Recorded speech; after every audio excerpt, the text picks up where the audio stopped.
This week's episode is sponsored by the Losing It merch store. That's right. Go to nelsiespencer.com, go to the upper right where it says merch, click on that, and you will see everything we have. We got mugs, we got hats, we got t-shirts, we got masks, we got totes, we got stickers, we got sweatshirts. We got it all, guys. So go there now and buy something. Buy something for your friend. Why not? Losing it, losing it, losing it, losing it, losing it, losing it. If you got a story, we don't care if it's happy or gory. So come share your losing it story with us. Hi, guys. Welcome to Losing It with Nelsie Spencer, the podcast where guests come on and tell a losing it story. As always, I'm here with the beautiful, striped, and bearded Ronnie Whaley. Yo. Yeah. Yo. Yo. Just always tossing something new at him, just keeping him on his toes, right? And we've both got I'm taking my hat off because I don't think I really can work a hat. You can work a hat. Nice hat, by the way. Hats. Thank you. Yeah. Nice mug. Yeah, it tastes better. Ooh. For those of you who are just listening, Ronnie has a Losing It hat on and we both have Losing It mugs. So, you too can have those things if you go to our merch store. But how the heck are you? What's new? How's Lola? I'm good. Lola, so specifically today, she had to get surgery done. What? Like small surgery. Yeah. Well, what happened was you know how the porcupine thing happened? Yeah. So turns out she had one quill that was in her mouth. Oh. And had been there since. And, baby. Yeah, she was at the daycare today. And the lady at the daycare said that she was acting weird. They checked and they felt a long stick like thing. Oh. And then they called in and they're like, "There's probably a quill." And then now she had to go to. She's at actually the vet right now, but they took it out and she's fine and she's like sleeping it off right now. So she's all right. Wow. Did she get good drugs? Yeah, she's on the good drugs. She's she's on a whole nother planet right now. Poor Layla. Jesus. And let me ask you a question. Okay, I'm not judging, but you and Abaz are at home 24/7. Is that correct? Yeah. But you send the dog to daycare. What's up with that? So it's awkward. Vicky, the couple here, Abaz's brother and his girlfriend's decision to do that. Just because, they work full time. And I think it's just easier. They just want to make... I think they do it for the socialization too. Of the dog. Yeah. I probably should have done that for Callie and she wouldn't hate everybody on the planet. Yeah. Look at me. It's super cheap. Is it? Yeah, it's super cheap. Okay. All right. Okay. So Lola's off at daycare. Just had some minor surgery. She's going to have, she's going to have her lips plumped next week. Yeah, getting all that work done. It's never too early. It's never too early to be, working to make sure that you keep that youthful thing going on. Yeah, and what I didn't get to tell last week is so you had a whole thing about your dog. I had a situation. It pales in comparison because there was no diarrhea and there were no edibles and no porcupines. So I feel like it's a bit of a loser story, but I'll tell you anyway. She started limping. Out of nowhere. Out of nowhere, she's limping. But it doesn't seem that bad. And I go and I get her leash and then we start to walk around the block. And then she's just hopping. She's not putting any weight on her foot. And I'm like, shit. So I don't know if she's injured herself. She plays very intently with Gunner, and it's like MMA, right? What she does with Gunner. And she's fighting way out of her weight class. She's 45 pounds, Gunner's 110, but she takes him down. So, So I'm like, holding her, like touching her haunches, trying to see if she's going to yelp. Nothing seems to be bothering her. But then we come home. She doesn't want to walk. And then she's licking and licking and licking and licking and licking her paw. And then I realize that she's cut the pad on her back. Yeah. On her back right foot. Yeah. Oh, okay. And like cannot stop licking it. And every time I try to look, she goes like, she like gets her mouth really close to it and looks at me like, back off, bitch. Do not touch my pad. Yeah. Do not touch my pad. I have teeth and I know how to use them. Not that she hasn't bit me yet. So the next day I take her to the vet. And of course, like you with Lola, I can't go in. I can't go into the vet. You pull up to the vet and you call them sitting in your car. Right. And the last time she went to the vet, they had to put a muzzle on her because she's an intense dog. So they bring a muzzle out. I put the muzzle on her.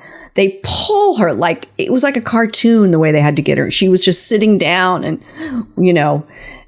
but they got her in. And then 15 minutes later, she comes out. Her foot's all bandaged. It's got this like long sleeve over it that looks like it's literally leopard print. Like they've given her a leopard print bandage. And she's hopping around. No, she's hopping. She's not putting any weight on it. And they said she scraped her paw. It looks like she might have stepped on something. They cleaned it. They gave her antibiotics and we took her home. Well, we're inside the house. 5 minutes inside the house, she starts chewing, trying to rip it off and being pretty successful. Mm-hmm. So I get out the packing tape and I wrap packing tape all around it, thinking that she won't be able to, get at it.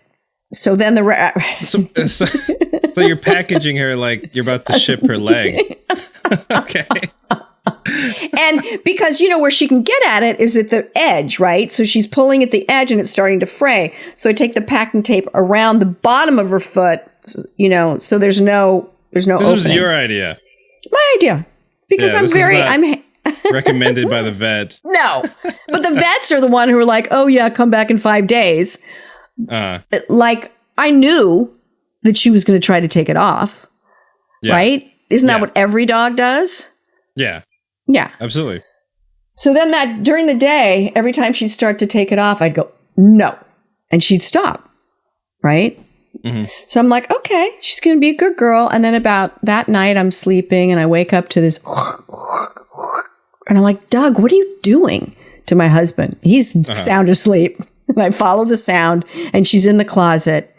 I turn the light on and she looks up at me and there's like packing tape, like on her nose, stuck to her nose. There's shreds of leopard print. She's taken the entire thing off.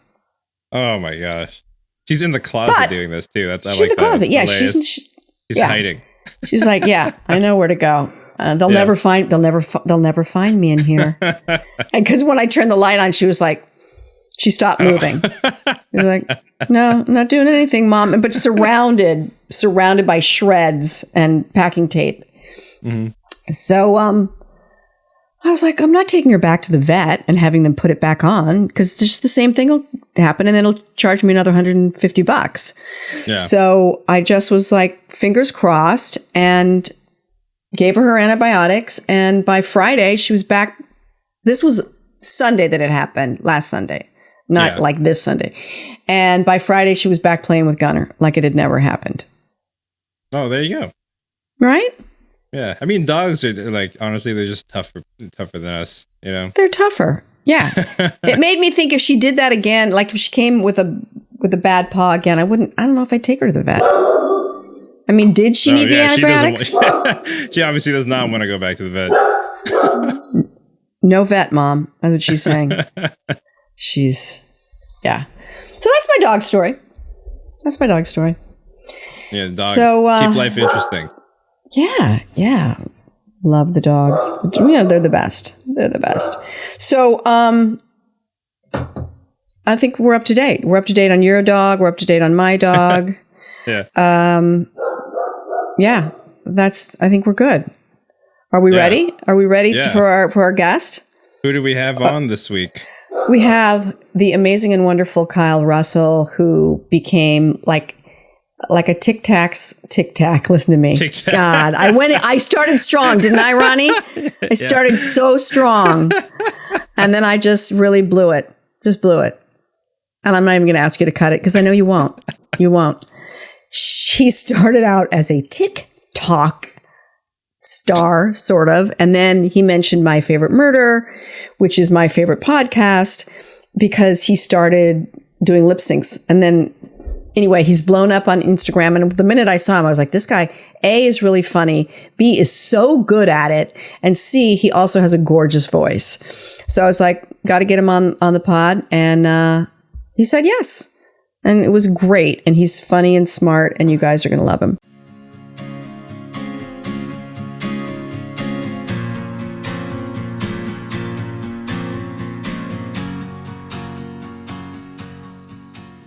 Hi, everybody. Welcome to Losing It with Nelsie Spencer. That's me. I'm so excited today to have kind of lassoed this guest. I feel like I was stalking him a little bit. I'm worried that I got a little creepy, but I found him through My Favorite Murder, which is my favorite podcast. And I immediately fell in love with him. I'm going to read from his Instagram bio because it is perfect. He is a professional non-censor, absolutely. International sensation, again, no question. Slytherin, I'm going to have to talk to him about that. Taurus, animal obsessor, which is deep in my heart. And overactive brain, compulsive dabbler. Black Lives Matter. Trans is beautiful. Okay. And with all of that, I would like to introduce the wonderful, talented, and hysterically funny Kyle Russell. Hi. Hi, dear. Thank you for having me. I'm good. How are you? I am so good and have been really looking forward to this. Me too. Yeah. So as I was saying, I stalked Kyle a little bit. So for those of you who don't know My Favorite Murder, shame on you. And go there immediately once you finish listening to this and listen to Karen Kilgariff and Georgia Hardstock make murder funny. Okay. So funny. And right? Are they the best? So funny. So they were talking about somebody that was lip syncing them. And I was like, what? Huh? Woo? Like, I didn't even know that was a thing. And they're like, Kyle Russell, I'm walking my dog. I stop listening to them, go to Instagram, find him. I'm standing in the street listening to you. I don't think you're the only one who did that. It was kind of surprising. So how did you find your way? I mean, we're going to find out all about you, but how did you find your way to doing that? It kind of stumbled upon it. You know, I joined TikTok, as many of us did, at the beginning of quarantine last year, and was seeing all these people doing lip syncs to their favorite things. And one day I was just like, you know, My Favorite Murder is hysterical to me, and it is obviously to many people. So I get so much entertainment out of it. I wanted to be able to put my own spin on things.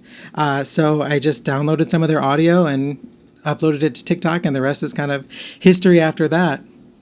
Yeah. And so after Karen, was it Karen or Georgia? Who discovered you? Was it Karen?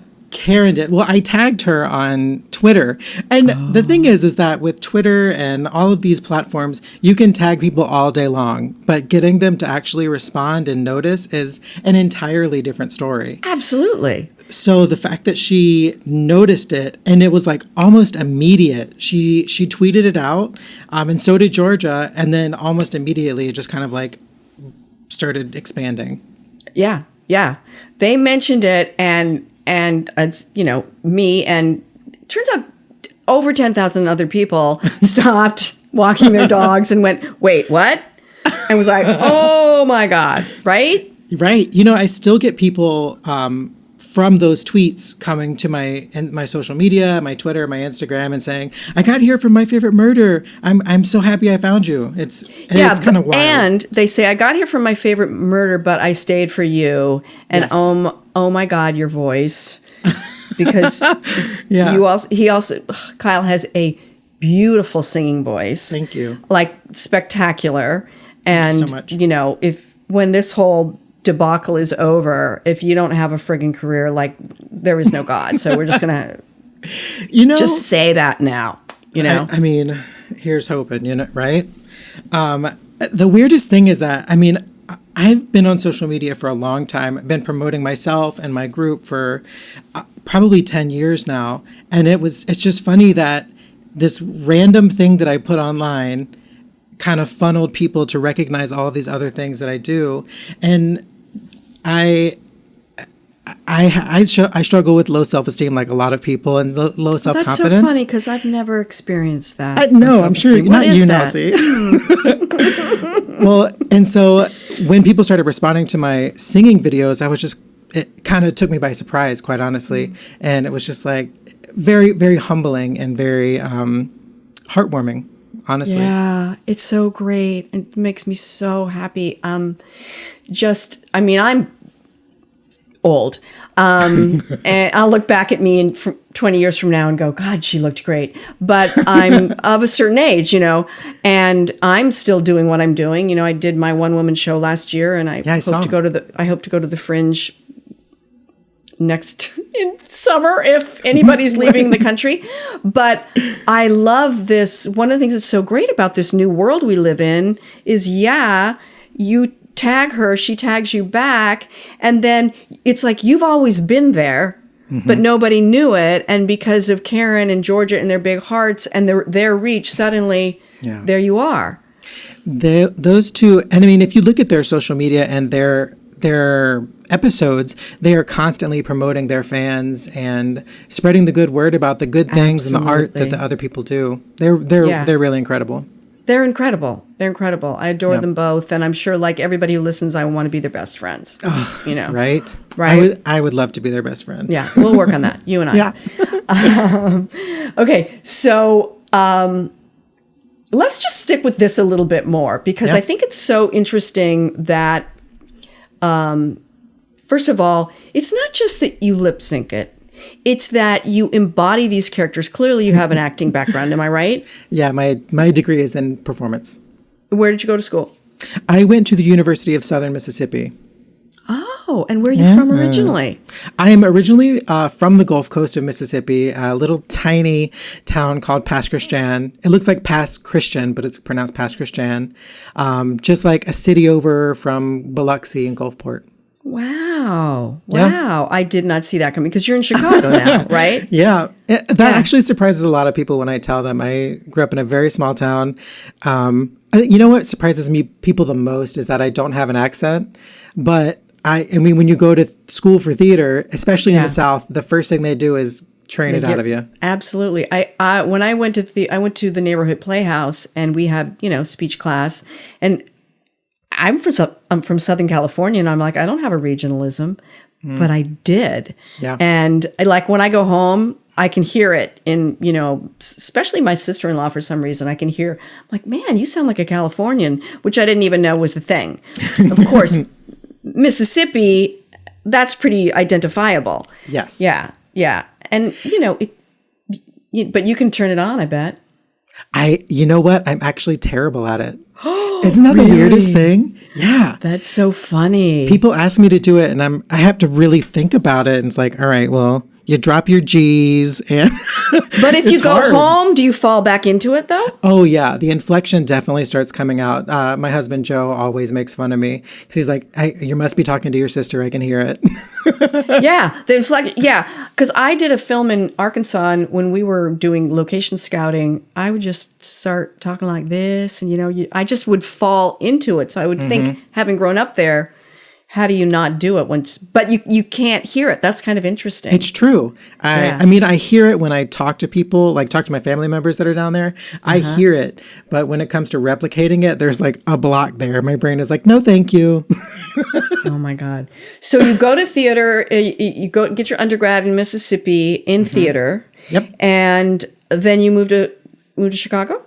Yeah. I graduated May 12th. My birthday is May 13th. So I had all of my things packed, and I hit the road on the 13th and got here midnight. Yep. And it was like, happy birthday, me. That's so great. So you've been there how long? You've been there how long? 15 years. Wow. And why Chicago?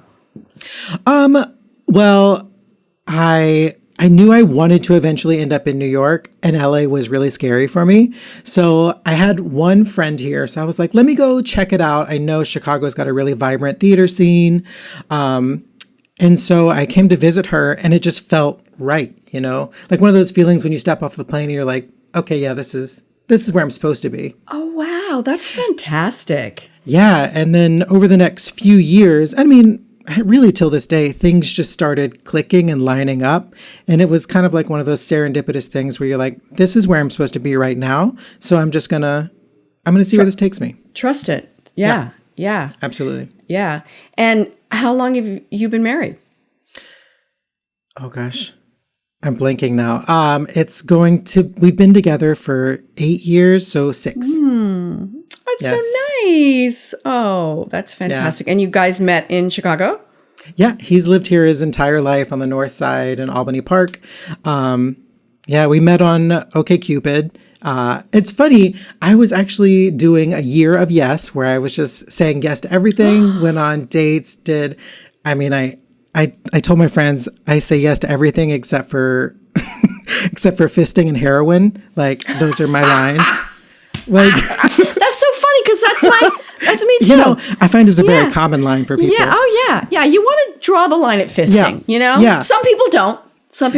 But that's good for them. I'm glad they enjoy that. Yes. And heroin. Yeah.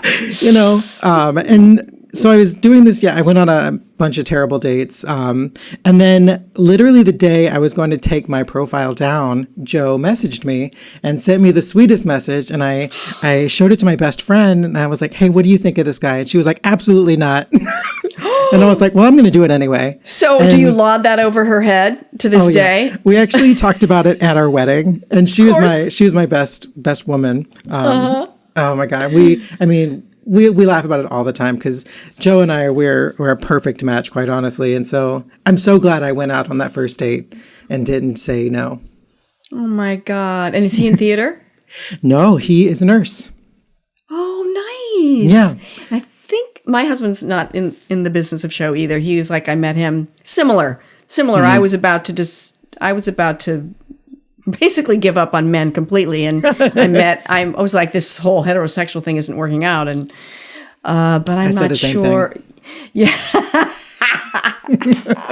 Before you even tried it. Maybe. Yeah. You know, I was very young. This isn't a word for me.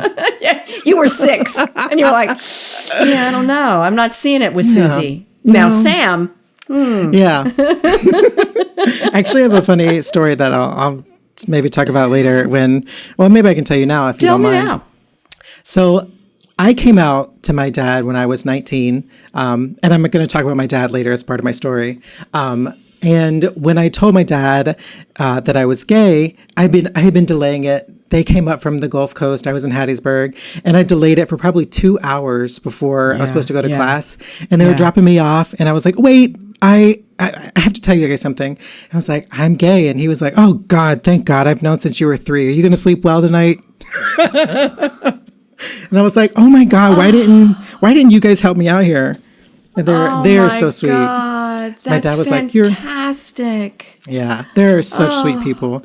My dad was like, you're always my son, no matter what. So I support you. And they got in their car and drove back to the Gulf Coast. Which is so wonderful. And because let's face it, we all like to put everybody in a little category. And it's like you just make some assumption that, parents from Mississippi are going to have a certain point of view.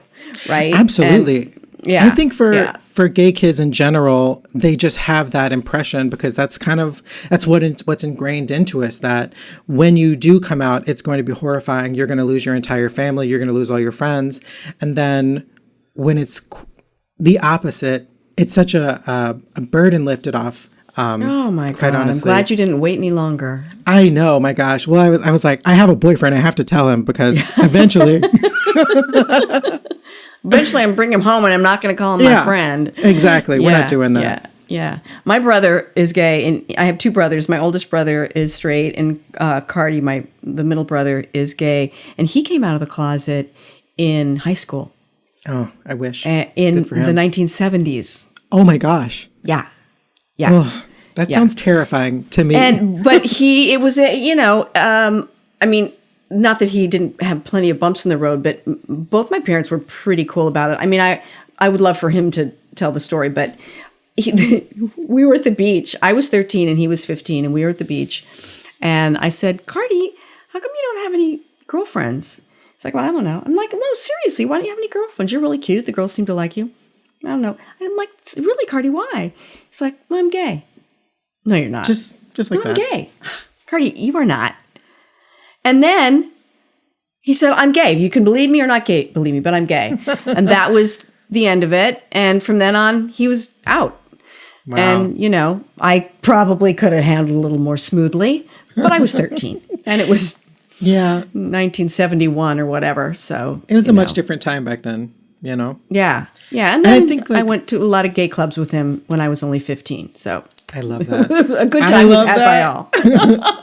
Well, I feel like with people, whenever you're handed a fistful of important news, your brain automatically is just like, crash response. And then you have to come around to it and really come to grips with what was just said. You know? Yeah. And obviously I could have, even just telling the story then, I was like, God, you're kind of a jerk, Nelsie.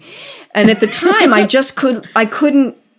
didn't know any gay people. I couldn't, I knew who Paul Lynde was. That was about it, Paul Lynde. What a character. Right? It was like, that was it. And Charles C. Riley or whoever that guy was on Match Game. But okay, so we have gone down so many tributaries. So I'm so sorry. No, don't be sorry. This is kind of how it works. So you went to school in Mississippi. You grew up in Mississippi. Came out of the closet when you were 19. The minute you could, you headed north to Chicago, which was sort of going to be a way station, but you found a home.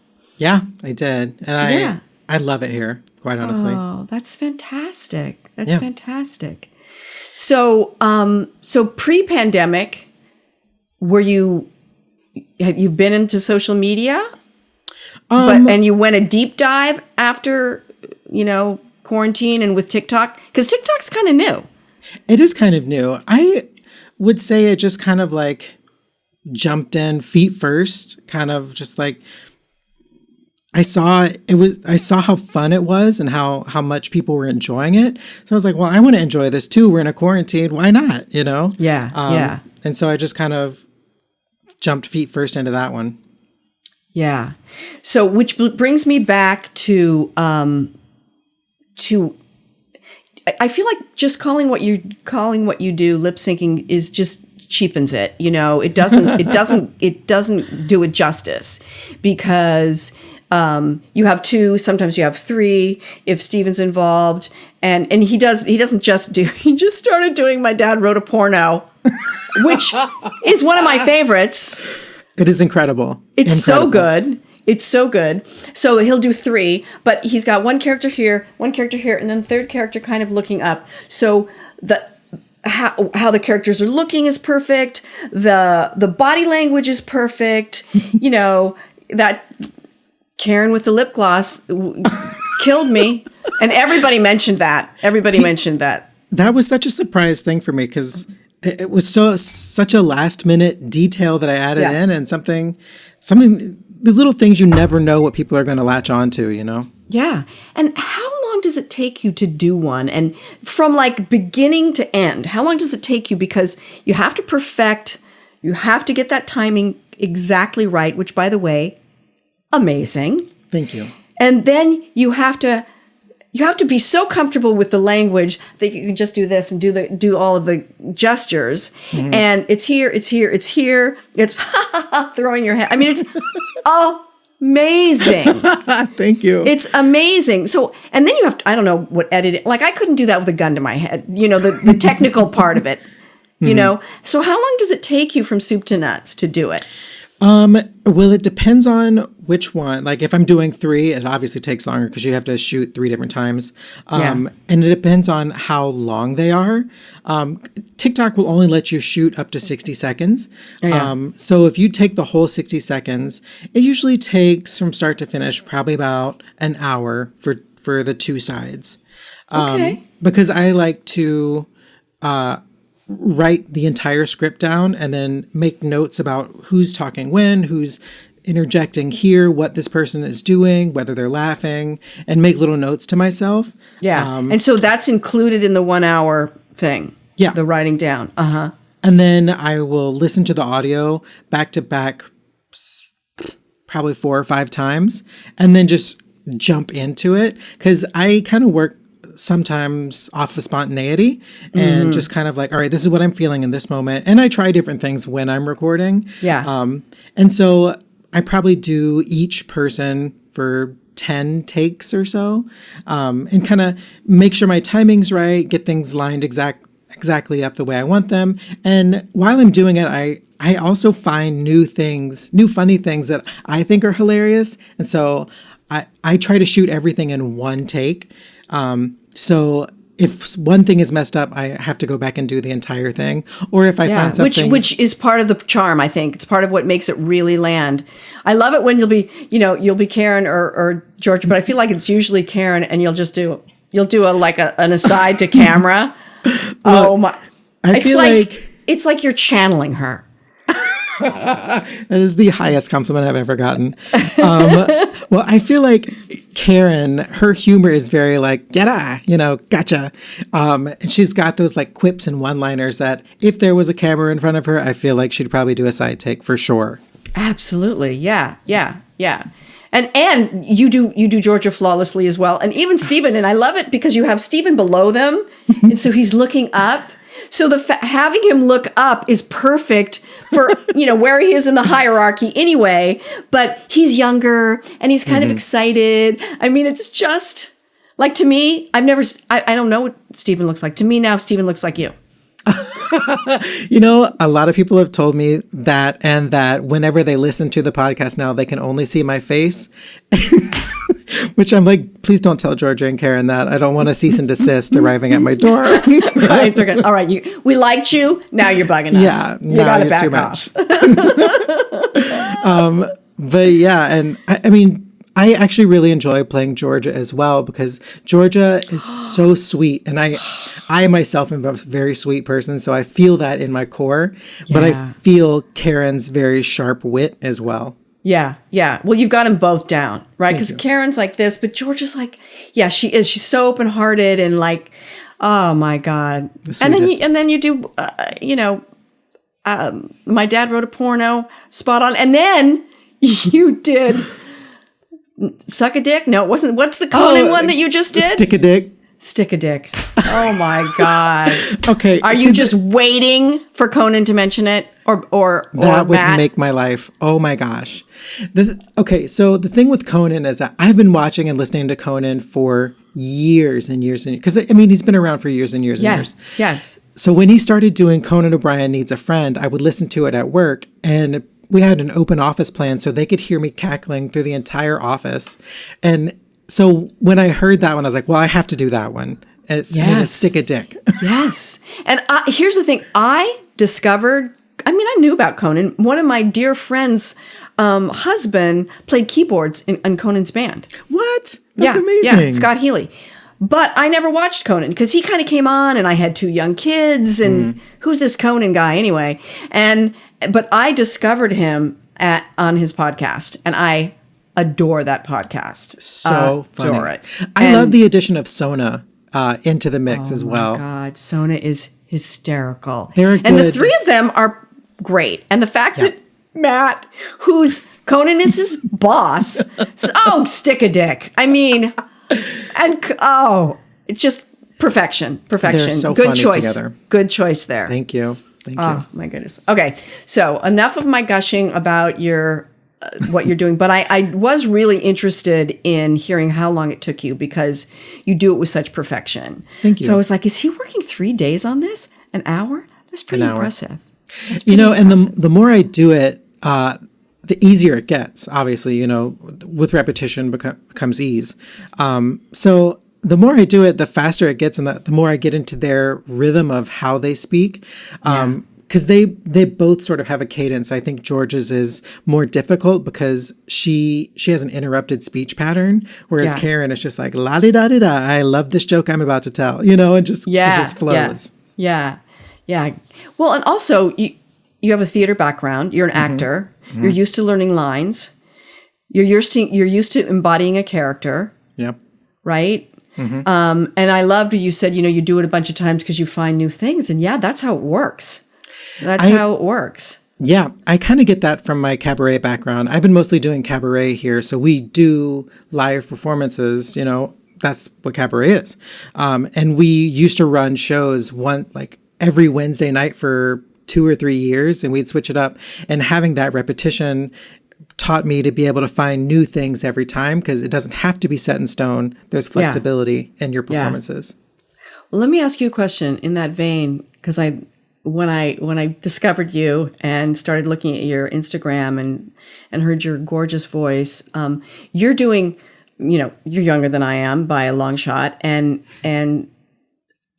you've sung many songs that I don't know, because you were saying something from Frozen, I think from Jekyll and Hyde, and I don't really know either of those musicals, but still gorgeous songs, and your voice is beautiful, and your harmony, your ability to harmonize is flawless. Thank you. When you went to college, were you like actor, singer, actor? Like, were you leaning into one or the other more? Our theater department didn't really do musicals that much. It wasn't a musical theater department, so we strictly did acting performance. We did, I think, like 1 musical a year. So I've always been singing, ever since I was a little kid. But I decided to focus on acting. And then when I got to Chicago, I discovered this group called the Cabaret Project, and I fell in love with it, and being able to tell stories in such an intimate setting. And that it kind of just grew from there. And I do want to say that part of what makes your singing so wonderful is because the storytelling is all in it. Thank you. You're singing beautifully, but the story behind the singing and the acting behind the singing is totally there. And there are a lot of people that are they're Broadway trained that somehow and you have a gorgeous voice, but sometimes have a very big voice, but the heart is missing. And let's face it, I mean, that's what it's all about. And and I've really I'm just feel like an annoying fan, and so I just want to stop and apologize if I could. But when I watch you sing, even though I don't know the songs, I don't know Frozen, I don't know Jekyll and Hyde, I'm completely drawn in because you are telling that story. You are singing that song and telling that story, and it's just gorgeous. So thank you for that. Thank you. I actually, a lot of the times I'll pick songs that I would never, ever, ever get cast in. But I pick music that I find beautiful and that I connect with the story. So yeah. I'm glad thank you for pointing that out. That's a huge compliment. Thank you. And during this, first of all, during this time of quarantine, where many of us spend a lot of time on social media, and that is, by the way, a great way to connect. Mm-hmm. It's how I met you, so it's a great way to connect. Yep. You're at Kiki with Kiki on Instagram, right? And on TikTok. Yeah, TikTok is _Kiki with Kiki. Kiki with Kiki. Yeah, but Instagram is straight up. Any of this, are you doing any cabaret now, in like any streaming cabaret stuff with that group? No. Or did quarantine kill that? No, we did a show in October, an outdoor performance. But we kind of took a hiatus until things kind of started picking up again, because we're actually at our best when we're in front of an audience.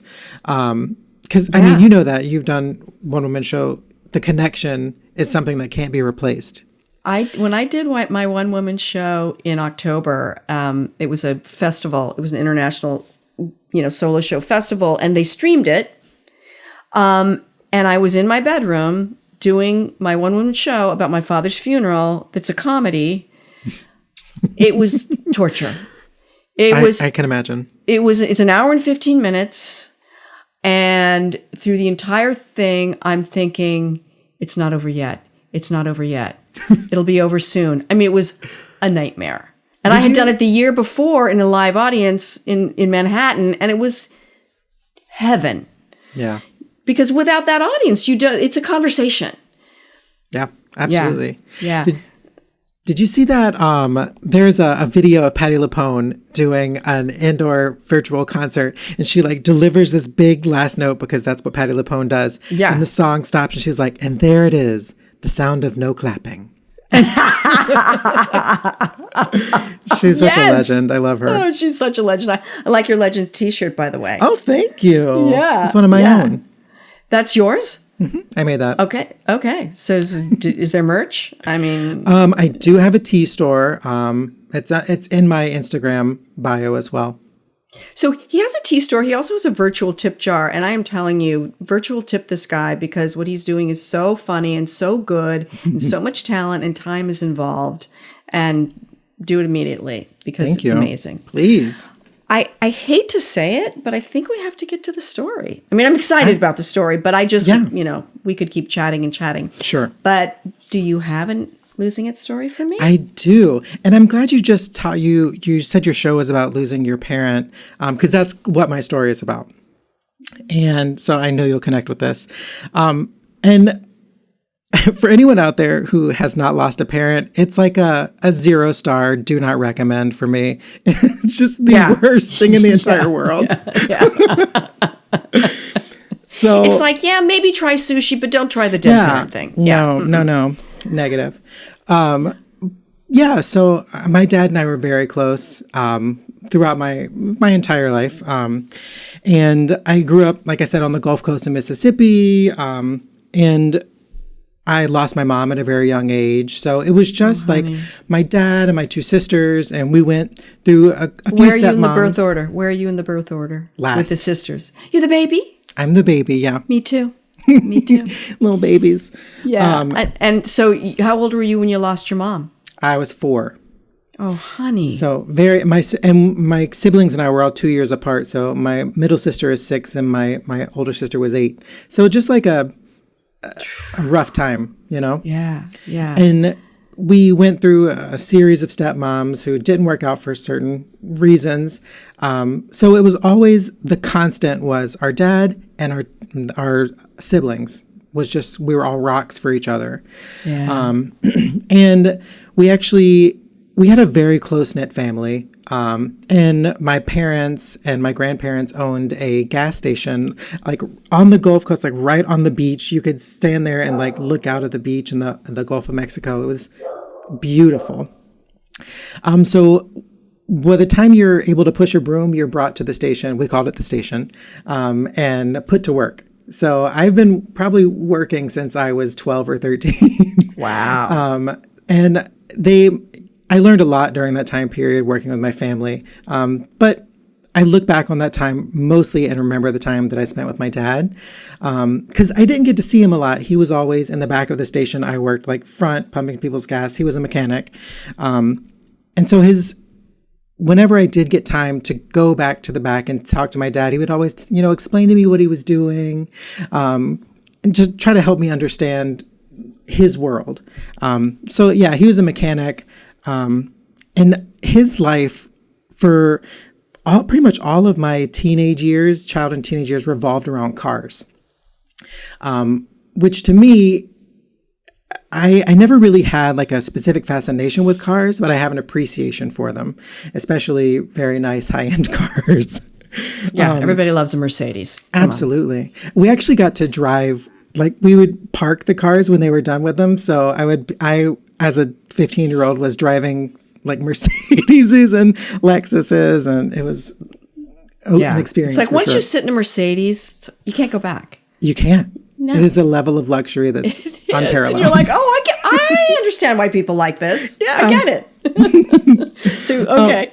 Yeah. So my mom passed, and then her two parents passed as well. So from a very young age, I was dealing with losing parents, losing grandparents, losing stepmothers, and just kind of coping with that, And it's a lot for a young, closeted child in Mississippi to go through. Oh, honey. So I always knew, like when I was growing up, I always knew that what I wanted to do was live in a big city, because that is where I felt like I needed to be. And here I am, So I went to college and kind of like backed myself away from my parents and my family just to kind of figure out who I was, get my footing as an adult, you know?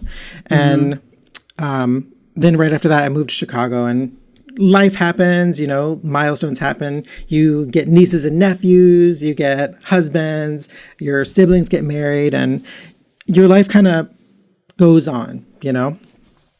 And well, actually, I want to say before I did that, I was in Mississippi for Hurricane Katrina.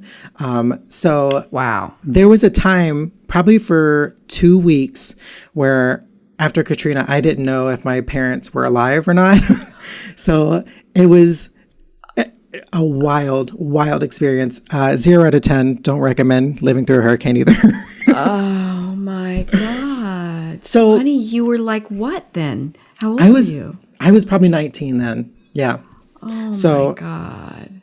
not having that rock in my life was definitely like what is happening right now? I need, you know, it's kind of like you're on shaky ground because your rock isn't there, you know? Yeah. So in 2019, my sister called me and she was telling me, you know, our dad isn't looking so great. I heard he's coughing. I think you need to go down and check on him, because my husband worked for United Airlines, so we could just hop a flight whenever and, you know, go wherever we needed to go. Yeah. So I was like, all right, I'll go check on him. I went down there. I mean, he had lost a significant amount of weight. So I, you know, was talking to him. I'm like, what's going on? How are you feeling? You're definitely getting skinny. And my stepmom was like, you know, we have doctor's appointments. You know, he was overweight before, so, you know, the fact that he lost a little bit of weight, it's not terrible.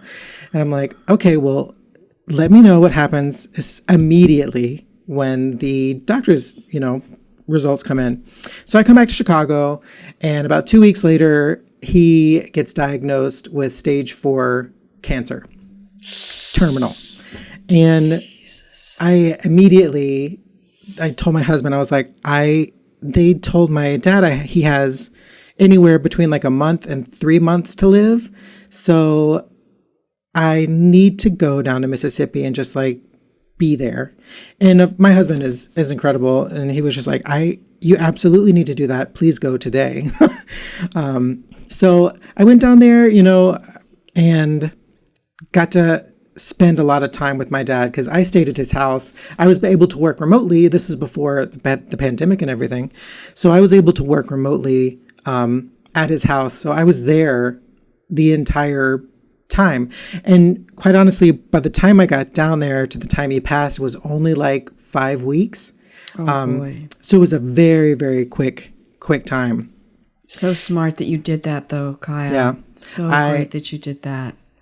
You know how it is when you lose a parent. You want every single moment that you can with them, and it's difficult. I mean, I watched my dad go from being able to walk, being able to talk, you know, and move around the house by himself, to being emaciated in his bed, unable to speak or communicate within weeks. I mean, it was surreal. Yeah. So when we put him into hospice, the nurses were like, you know, I don't know if your parent went into hospice, but they won't tell you time frames. They'll give you suggestions like, you know, you should probably have any discussions you want to talk about. You know, we don't know how much time they're going to have, but, you know, it's kind of like one of those wink, wink sort of situations. Yeah. You know? Yeah. So even though I was there dealing with the most horrible circumstance I could possibly think of, it was actually a very life-changing and incredible experience, because I got to ask my dad questions that I would never have been able to ask before, or never felt the need to, you know? Yeah, because so many times my brother and I, Cardi mostly, and Dick too, are like, oh God, we can't ask mom, you know? It's like, if you know that time is limited, then what are the questions that I'll never get to ask? Yeah. There's still some to this day where I'm like, oh man, I wish I would have asked that. But I feel like I got the important ones out of the way. Like there was times when I would sit there and he'd be like in his reclining chair, and we would just be sitting there in the quiet. I mean, his front of his building looked straight out onto the beach. So it was, we'd sit there and just kind of be with each other, And I asked him, I was like, is your favorite color still blue? Or is your favorite flower still the bird of paradise? And, he'd answer these questions for me. And then I asked him, I said, what's your favorite memory? And he was like, honestly, we've had such a good life. I can't really nail him down. There's been too many. And then he sat back and he thought for a minute, and he said, actually, my favorite memory was the day that you were born. And this rocked me, And I'm sitting there like turning to the side, like, no, I'm not going to cry. And he told me, like, my sisters, when they were born, he was too scared to go into the delivery room with my mom. Yeah. And so when I was born, the nurses put the gown on him. They just shoved him. They're like, all right, we're ready to go. And they shoved him in there. And he said I was the first person he was able to hold.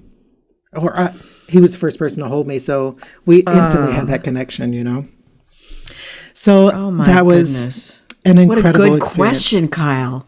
What a good question. Did it just pop into your head after Bird of Paradise? Well, the thing is that my family, and especially my dad, they are storytellers, and they love to reminisce. They love to tell stories. And I wanted to make sure that I had my dad's favorite memory, and I had no idea it was going to be that one. I thought it was going to be a funny story that he told. Yeah. And when that one came out, I was just like, oh, like gut punch, Yeah. So, oh my Lord. And so we talked about that, and then as a gay man, to hear your father tell you that he's proud of you I can't explain that feeling. There's no words for it, but it's something that each child needs to hear. I mean, gay or straight, they need to know that their parents are proud of them. Yes, but to have your father, who in the majority of instances is a straight man, and has certainly in most generations grown up in a world where perhaps being gay is the worst thing you could be if you're that whole very skewed point of view, and that heterosexuality is everything and masculinity is everything, and the worst name you can call somebody is a fag or queer or whatever. So to have your straight father tell you they're proud of you, I mean, that's fantastic. It shouldn't be that rare of a thing, but my God, I hear you.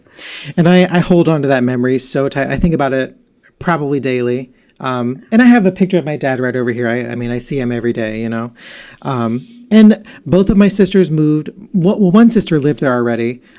My other sister moved from Southern California back to Mississippi. We were all together. So it was really nice to have that bond back together in the same place for such an extended amount of time. And I will admit that there were a lot of daiquiris being had. I think my alcohol intake went up 2,000%. So many daiquiris. Yeah, so many daiquiris, so little time. Yeah. So, but no heroin and no fisting. So I think we're good. And so you guys were interesting, because just by chance, I did a storytelling thing a couple of months ago, last month actually, and I ended up telling the deathbed story of my mom, not Day of the Dead Daddy. And it was similar in that me and my brothers were all there. We were all there at the end, and it was incredibly special. So you and your sisters, so you got to be there for 5 weeks, but your sisters were coming and going? No, they were there the entire time as well. Oh, my God.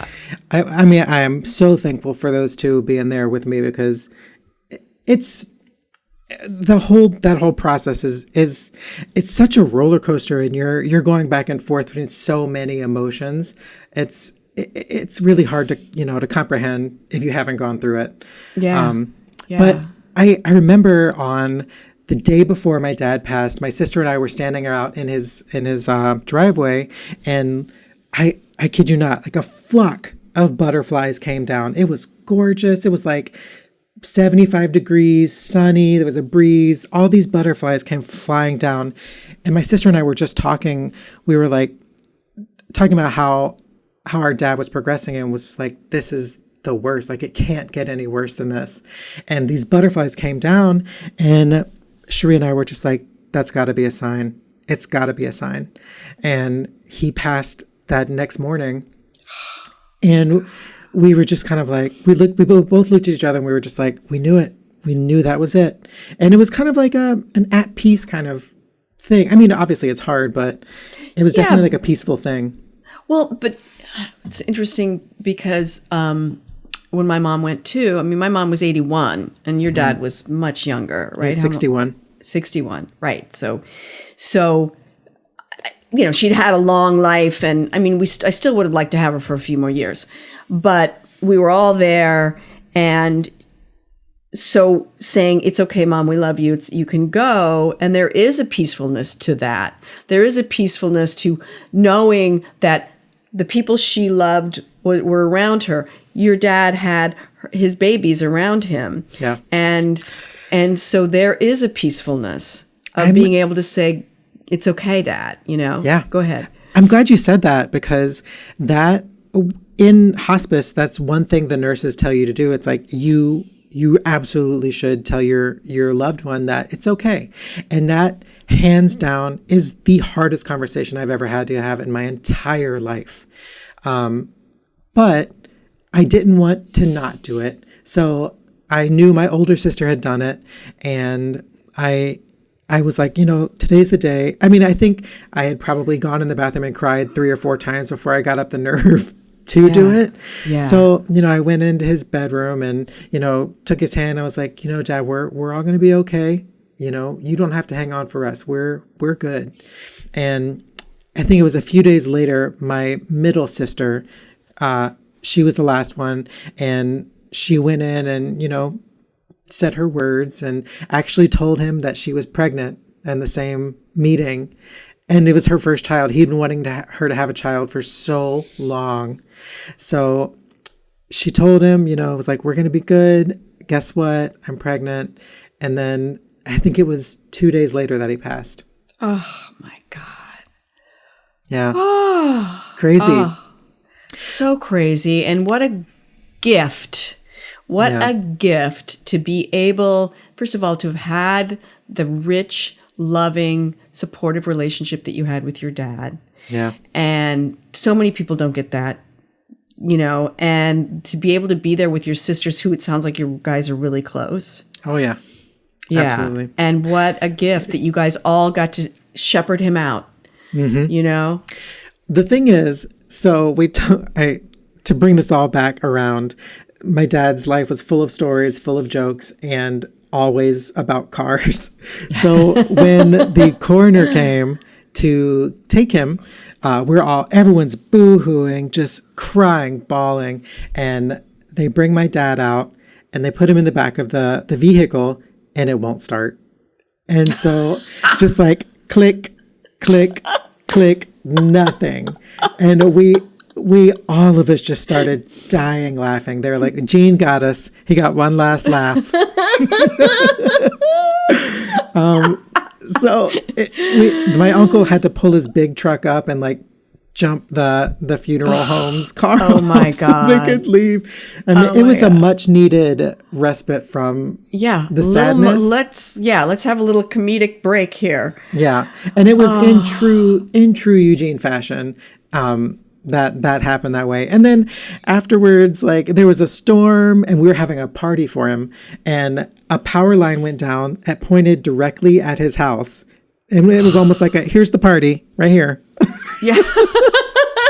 Eugene's gone, but we're partying. Yeah, here it is. Don't want you to get lost. Oh, he was such an incredible man. And I want to tell you this one last thing about this, but my dad always called me Grasshopper. No, he called me Weed Hopper. And it was just a thing that we'd always talked about. And when he passed, when they were taking him out, there was 2 enormous grasshoppers in his hedge right by the front door. And I was just kind of like, okay, that's That's so strange. And then I was going to New Orleans. New Orleans is about an hour away from where I live. And I was going down to get a suit for his funeral. And I was having a rough day with it. Walked out of my sister's house and head down to the car. Giant grasshopper sitting on the steps. And I was like, okay, all right, I see you. All right, I'm going to be okay. And then one last one. My husband and I went to Mexico to see the pyramids probably like 2 or 3 weeks later. And I was telling Joe, I was like, I wish I could send pictures to my dad and tell him about this amazing trip.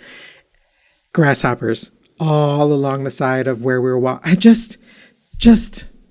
I'm a huge believer in signs. So with the butterflies and the grasshoppers. I'm sorry. I have chills you can't deny that. No. I mean, it was it was wild. It's not experience. like unless it's like, oh yeah, I see grasshoppers every other day in Mississippi. No. Mm-mm. So to have that happen, and then where in Mexico were you? Which pyramids were you in? I don't know how to pronounce them. It's the one with the X. Yeah. Okay. Yeah. I want to say on the East Coast, like near Yucatan. No, it was central, and I have been to those, but this was by Mexico City. So suddenly there's grasshoppers there. Come on. Yeah, it was incredible. Oh my God. God. I, like I said, I have my picture. I say hi to my dad every day, and there are times when, which I'm sure you know as well, when there are things you think of and it's like a gut punch because you want to tell them so bad, and you think, you know what? You're here with me. I know you're here with me. You're all around. So you know what I'm thinking. Absolutely. That's fantastic. That was a good story, Kyle. Heartbreaking but beautiful. You got me, tearing up several times. Man. So if somebody let's say somebody who's listening has just lost a parent, is there any advice that you would give them, something that helped you make it through? Feel your emotions. Accept them.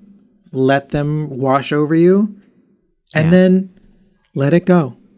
Like the thing I think most helps is that for me is that I just allowed myself to feel whatever I was feeling whenever I felt it. And which, by the way, is, like a good thing in life. I mean, you don't want to, maybe you don't want to weep in the grocery store line, but emotions are there for a reason, and it's okay to let them out. Yeah. I definitely sobbed on the CTA bus here in Chicago once, and I was just like, you know what? That's fine.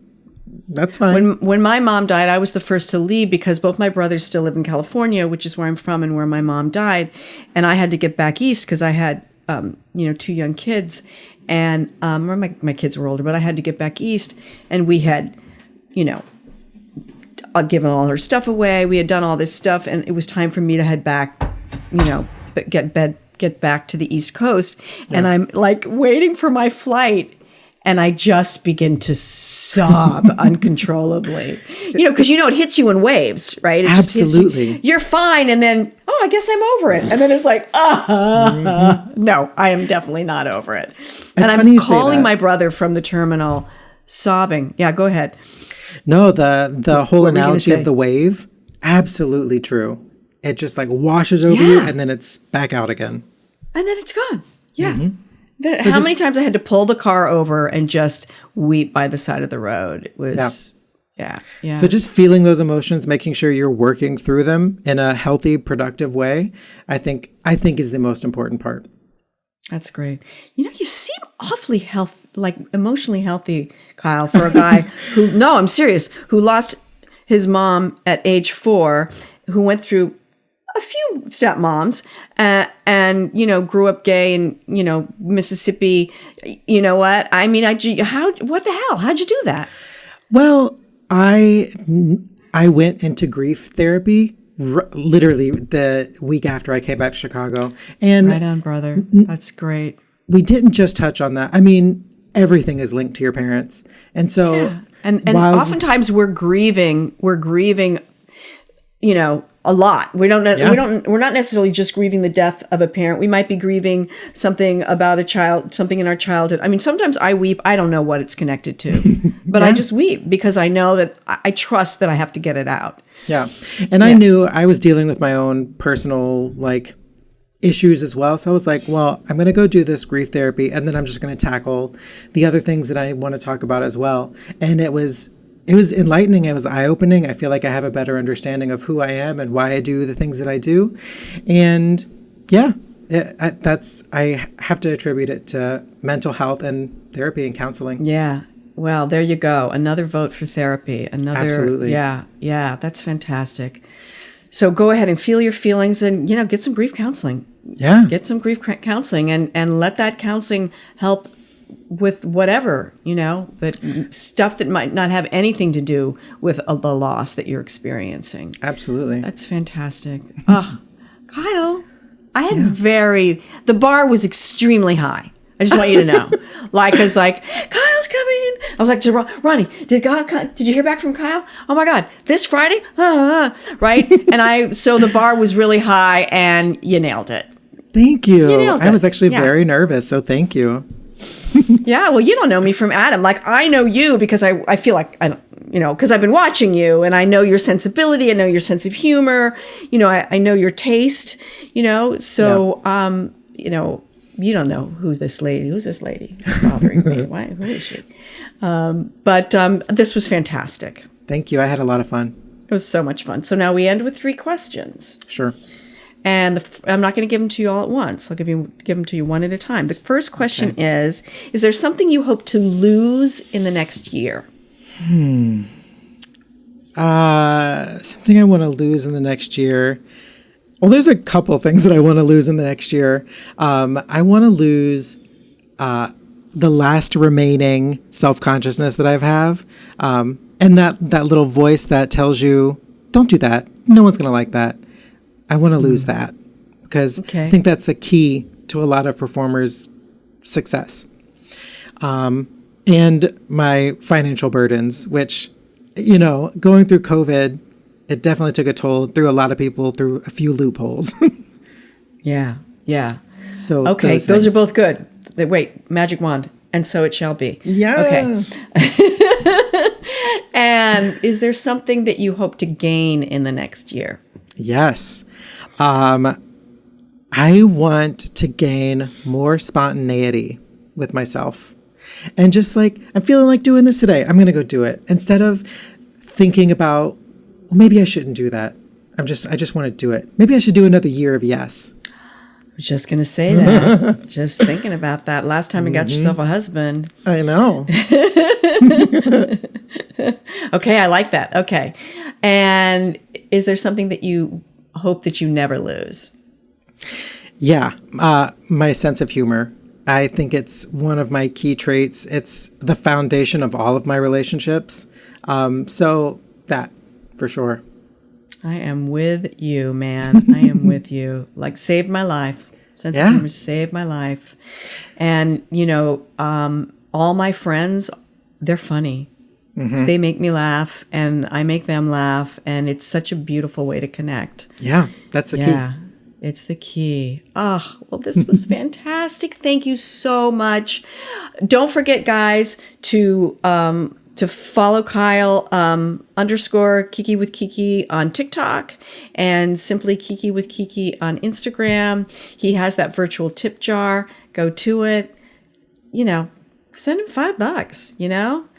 He's got 11,000 followers. If each person sent you $5, come on, you'd the be amount buying of content I could make. Exactly. And he could buy like a vacation home somewhere. Maybe I can't do the math. That's way too hard for me. But when all these people that continue to make content and continue to be creative and to entertain in this time, it's important.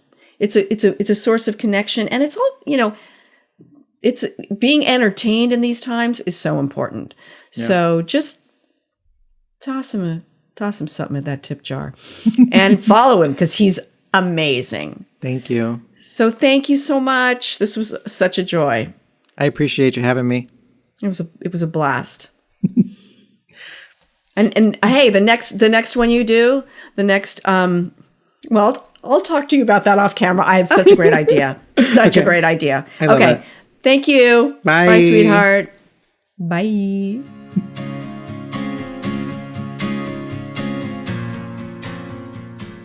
So that was fun. I know I say that every time, but we haven't had a loser yet.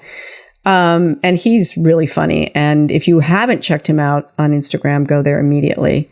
But I think we have a TikTok. good TikTok. Oh, yeah. Tic-tac, as I like to call it. Tic-tac. Yeah, check him out on Tic-tac. Tic-tac. Tic-tac and the Instagram, the Facebook. So we have a letter, and go ahead, talk to me. No, last week we asked for your crazy drug stories, your crazy drug losing it stories, people. And because of Lindsay Metzelar's crazy dinner party with the mushrooms, when she handed out mushrooms to everybody, so we asked for.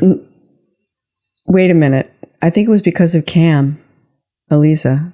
Oh, so yeah, sorry, because of Cam. That's it. You're fired, Dino. You've just been promoted. Dino is our new video editor. Yes, Dino's our new video editor, who we love. Hi, Dino.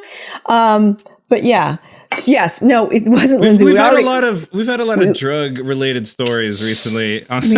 We have. Whether it's Ronnie and Abaz and their edibles, or our guests forcing partygoers to eat chocolate mushrooms, and then Cam. You know what? You know why I realized that I forgot that it was Cam is because I didn't edit that. That was the first episode that I didn't edit. There you go. That's what happened. There you go. That's what happened. All right, I forgive you. You're hired again. Sorry, Dino. Just got a demotion. Promoted, so happy and peppy for just a solid 90 seconds. Yeah. Well, the funny thing is when you said it, I doubted I didn't say anything at first, and I'm like, I feel like the Lindsay episode was kind of a while ago. Yeah. So you can tell we're professionals, right, guys? Right, right, people? Yeah. Yes. But both Ronnie and I have our PhDs in podcasting. So, okay. So this is a story because Cam, aka Cameliza, last week talked about kind of losing his shit, losing his iPhone, and there were on drugs. Numerous drugs involved. Numerous. Yeah. So he was having a party. He'd been right, in his mind. He'd been up all night. Oh my Lord. Yeah. Oh God. Okay. So this is a fan letter, and this one says, "Dear Nelsie, parentheses, and Ronnie, exclamation point. Hey. This story was about 5 years ago, and please note that this was a younger me, and I am now a father and a husband, as well as a functioning citizen of society." This one's going to get bad, I have a feeling. Now, with that said, there were probably 10 of us total running around inside of a small duplex that I and 3 others lived in. We had all taken ecstasy. We had all taken ecstasy, and we're all having a very good time. Yes, I think that's money back guarantee with ecstasy. It's called ecstasy. Yeah, but I should say, kids don't do drugs. Okay. The night goes on, and my friend Zach, in quotes, so that's not his real name, asked me if I'd like to go down to the basement with him to sit in front of the strobe light. What decade is it? I mean, I'm sorry. Strobe lights, they were happening in the 70s. And I'm sure that this was... I don't think strobe lights get old. Apparently not. And yeah. Okay. So strobe light. I told him that I would be downstairs to join him in a little bit. Almost simultaneously, everyone crashed from the ecstasy and we all passed out together. I was on the floor. Some people were on couches and some were upstairs, but nobody was downstairs with Zach. Oh, shit. Forgot about the Zach. Next thing I know, I am woken up by the sound of crying. A male. Sobbing. All caps on the sobbing. I started to get up to see what was going on. I saw Zach sitting and on the floor playing Super Nintendo. I asked him what had happened, and he suddenly got very excited and stopped crying. He said, "Dude, I was yelling at you for like 20 minutes and you wouldn't get up. Nobody would. I thought you guys had all overdosed and I was sitting here waiting to die.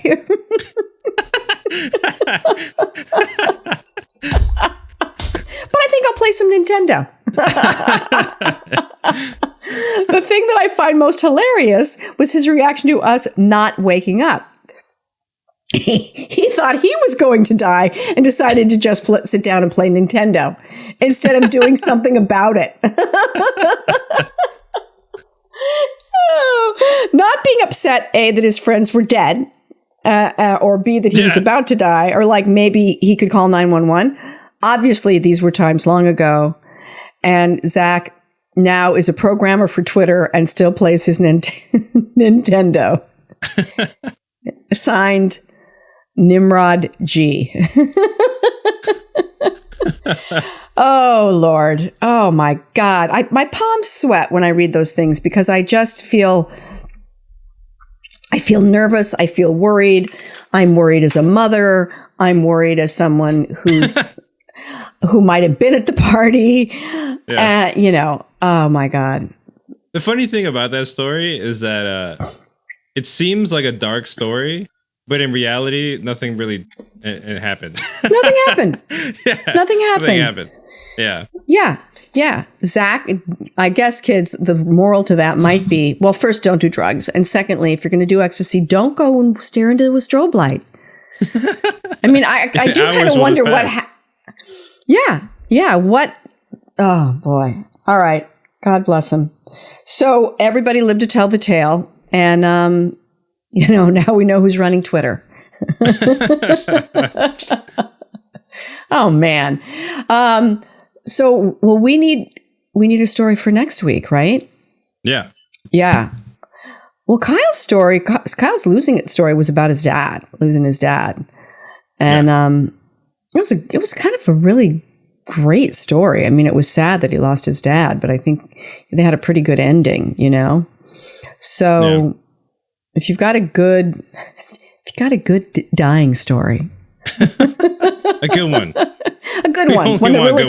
that really kills, pun intended. yeah, exactly.